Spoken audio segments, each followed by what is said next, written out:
Good evening. You're watching Independent News. I am Sakhawat Khan. We begin as usual with the headlines. The Anti-Corruption Commission will file 11 cases against 21 Sonali Bank and 6 Hallmark officers tomorrow.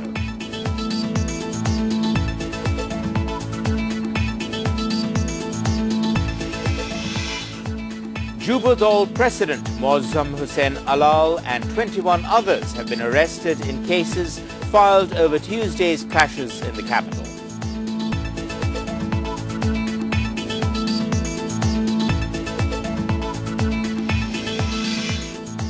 The illegal trade of foreign-made firearms is on the rise across the country. The main buyers are organized criminal gangs serving various political parties.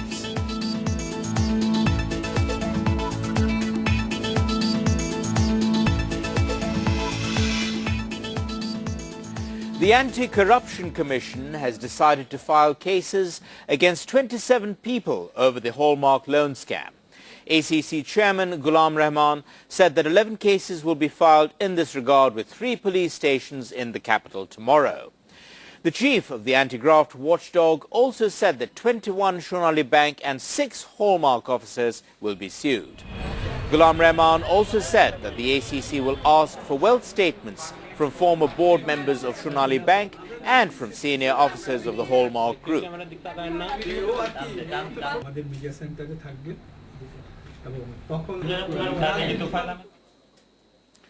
Police have arrested Jubadol President Moazzam Hussain Alal and 21 others in cases filed over Tuesday's clashes at Neapolitan in the capital. Earlier, police filed 3 cases accusing 250 BNP leaders and activists of arson, vandalism and attacking law enforcers during the clashes.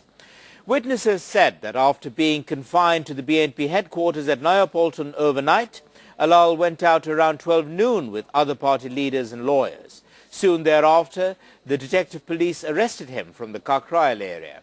Alal was produced before the Chief Metropolitan Magistrates Court this afternoon. The court placed him on a 2-day remand. Meanwhile, at a media briefing, BNP Acting Secretary General Mirza Fakhrul Islam Alamgir has called countrywide agitations on the 8th of October to protest the arrest of party leaders and activists.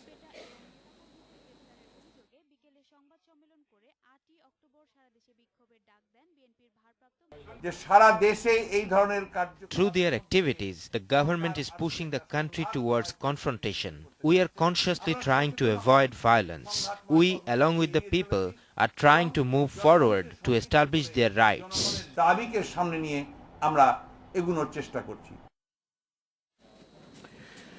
Minister Sheikh Hasina has urged everyone to uphold the current practice of democracy. She said that only a smooth continuation of democratic practices can ensure speedy development. Hasina made the remarks at a program in the capital today. The Premier also announced that a higher education commission will be formed to provide accountability in universities.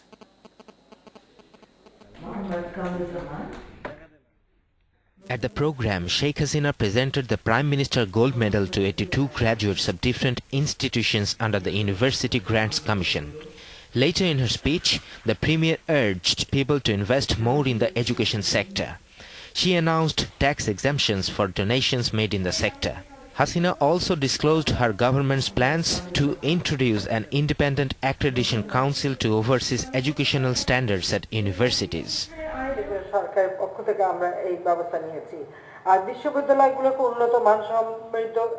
We have decided to form a higher education commission to improve the quality of education and to ensure accountability at universities. It will be a statutory body and will be responsible for ensuring quality education and research. The Premier stressed the need for uninterrupted democracy to bring about faster progress of the nation. Only the people's empowerment and uninterrupted democracy can lead a country to the zenith of achievement. So the new generation and everyone else must remain alert to ensure uninterrupted democracy in the country.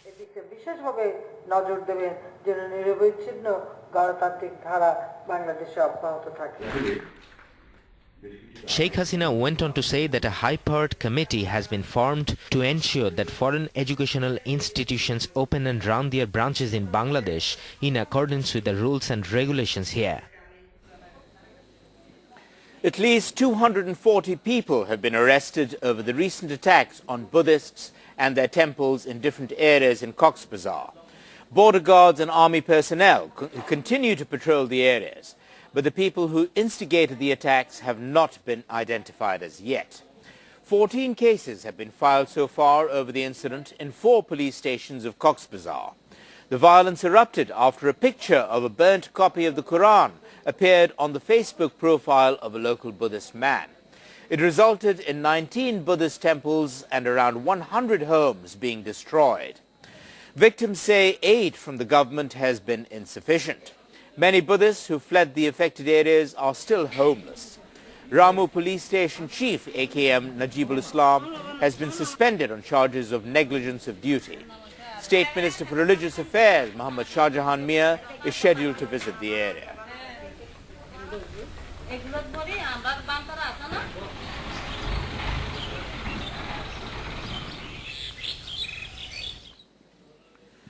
The High Court has directed the government to provide sufficient security to all the mosques, temples, churches and pagodas and other places of worship across the country.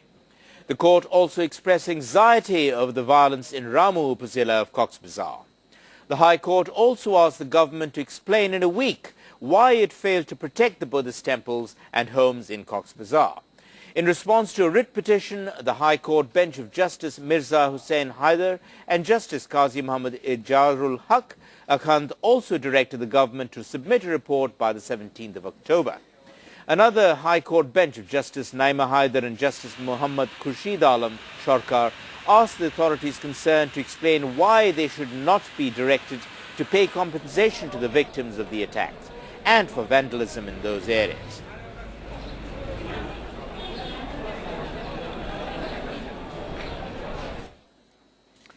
Several social and political organizations have held human chain programs across the country to protest recent attacks on the Buddhist community in Cox's Bazar and in Chittagong.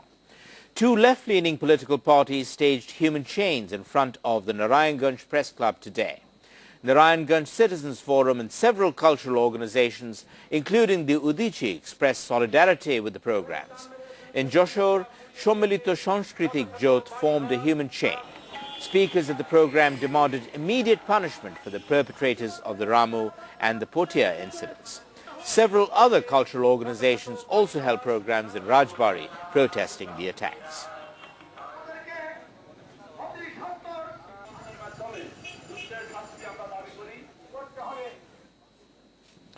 Around 200 Islami Chhatra Shibir activists have been sued over yesterday's clash at Rajshahi University, or RU. Police said that Tawheedul Tuhin, the RU unit organizing secretary of Bangladesh Chhatra League, or BCL, lodged the case with Motihar police station last night.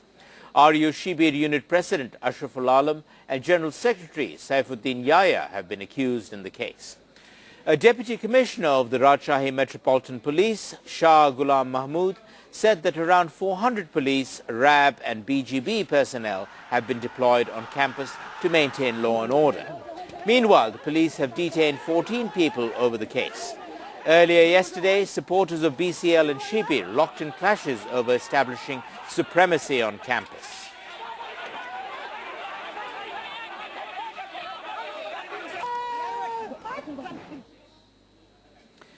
Meanwhile, Rajshahi University Vice-Chancellor Professor Abdus Subhan held a media briefing today over the prevailing situation on campus. At the briefing, the VC said that admission tests for the first-year honours courses will begin on Thursday.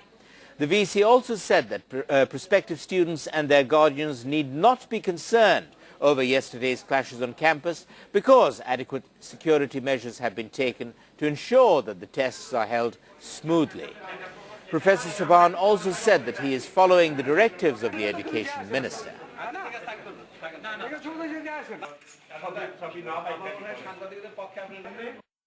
এই অনাকাঙ্ক্ষিত ঘটনার জন্য উদ্বেগ Highways will be repaired at least 10 days before the Eid ul-Azha so that commuters can enjoy smooth Eid journeys. No cattle markets will be allowed along roads and highways to avoid traffic congestion. এবং আমি আপনাদেরকে The illegal arms trade of foreign-made firearms is on the rise in the country. Organized criminal gangs and miscreants serving various political parties are the main buyers of these expensive firearms. This information was revealed by illegal arms dealers who were recently arrested by the police.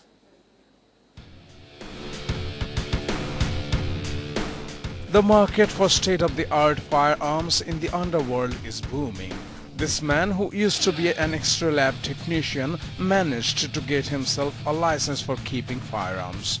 Using that license, he has sold at least 500 firearms in the past 3.5 years and has made millions out of this. এগুলা বিক্রি হয় আপনার 320 30 These foreign pistols and revolvers are sold at between 310,000 and 340,000 taka each. Indian revolvers are much cheaper, between 25 and 30,000 taka. Most customers for these firearms are people involved in politics. They say that possessing firearms increases their power. ওটা নাকি থাকলে ওদের একটা configuration বাড়ে The owner of this Italian-made Pietro Beretta pistol used to be an armed activist of a political party and who later turned into an illegal arms dealer. I got involved in cadre politics. Then I went into hiding to avoid internal conflict. Later, monetary consideration forced me to resort to illegal arms dealing. And I got connected to some political people.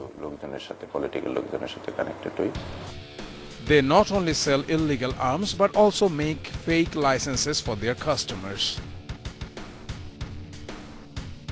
একটা fake licence করে দেওয়ার জন্য কত নেন? 5,000 টাকা We charge 5,000 taka for each fake license. Everything except the photo is fake here. ছবিটা বসায় এই আর এছাড়া all one to all duplicate. Police recently arrested these two arms dealers from the capital. The detectives discovered that the dealers sometimes removed the serial number of the legal arms to sell them illegally. Organized These arms dealers say their customers include organized criminal groups, muggers, people who want to establish control in some specific areas, and some criminals who offer their services to different political parties at different times. ক্রেতা বলিদের কাছ থেকে জানা যায়। Police believe these illegal firearms are smuggled inside the country through Jessore, Satkhira, Teknaf, Chittagong, Sylhet and the Kumilla border areas.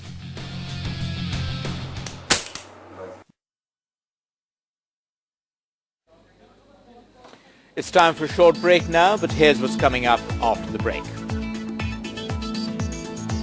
The Asian Development Bank projects that the country's GDP growth is likely to drop to 6%, while inflation will reduce to 8.5% in the current fiscal year.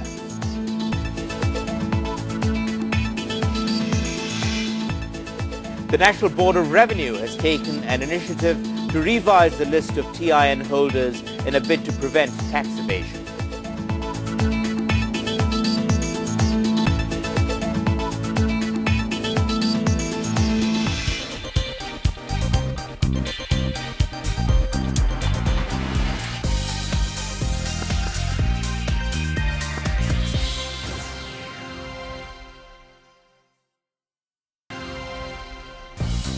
Welcome back. You're watching Independent News.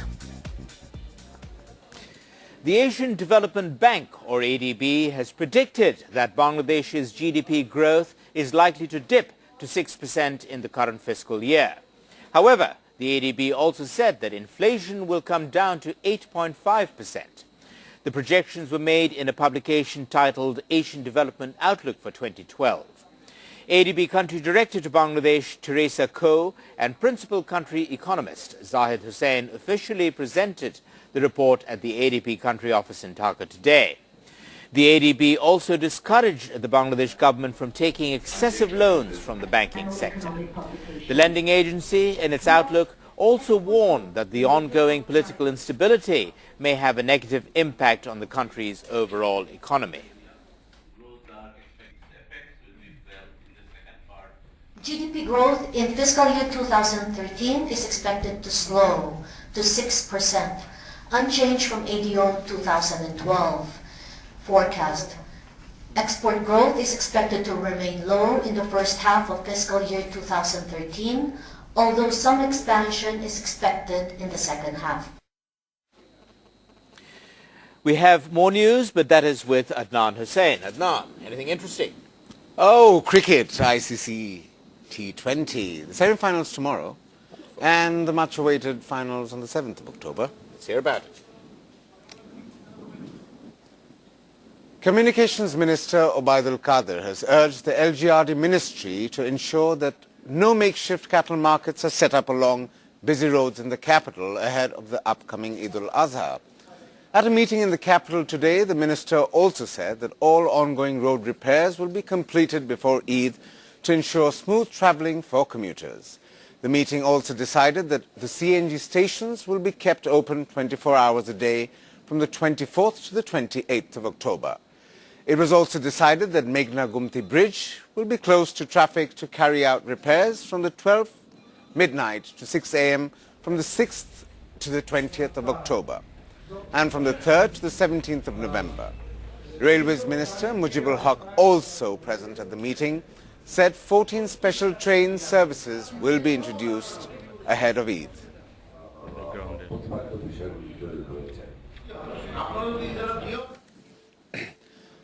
The National Board of Revenue will revise the list of people who hold tax identification numbers or TINs. The NBR is to make the move in a bid to prevent tax evasion. The process to revise the current list is scheduled to be completed by June next year. NBR estimates that about 10 million people in the country are eligible to pay tax. However, only about 3.5 million people have a TIN, out of which only 40% actually pay their taxes. The NBR has a list of 3.4 million TIN holders, but only about 1.5 million of them pay taxes. NBR has failed to reach the test and thereby bears the onus for the huge tax evasion. The NBR, however, blames the shortage of manpower and technical constraints for its inability to collect taxes from such a large number of people. Suppose if someone's tax payment is due and they cannot get clearance certificates from the tax collection office, they go to another office and get their work done without paying the dues. Since we do not have a central computerized system, we cannot check their past records from every office. Qadir said there are some people and companies who hold fake TINs.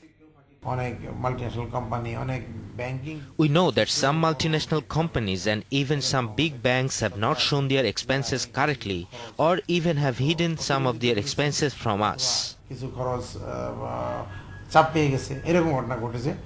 He also said the board collected about 4 billion taka as late payment of tax with fine in the past fiscal alone. News on the stock market now. The Dhaka Stock Exchange experienced a fall in its benchmark index today, reversing the uptrend of the last 2 days. Prices of most shares on the country's premier bourse also declined. The DSC General Index dropped 39 points to stand at 4,666 at the end of day's trading. Of the 276 issues traded, 179 declined, 81 advanced, and 16 remained unchanged. Shares at the mutual funds unit worth 10.44 billion taka changed hands. Yesterday, the key index gained 117 points to finish at 4,706. Sports news. The semi-finals of the World Cup 2020 cricket will begin in Sri Lanka tomorrow. In the first semi-finals, Pakistan will face host Sri Lanka at 8 p.m. Bangladesh time.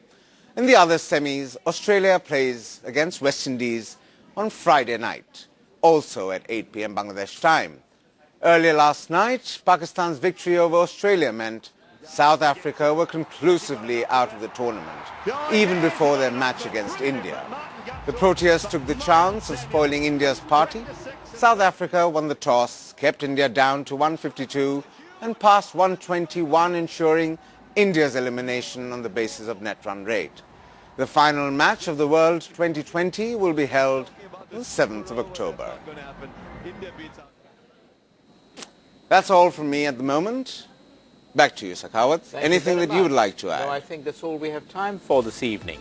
We'll be back tomorrow at our usual time of 8 p.m. Thank you for being with us, and good night. Good night.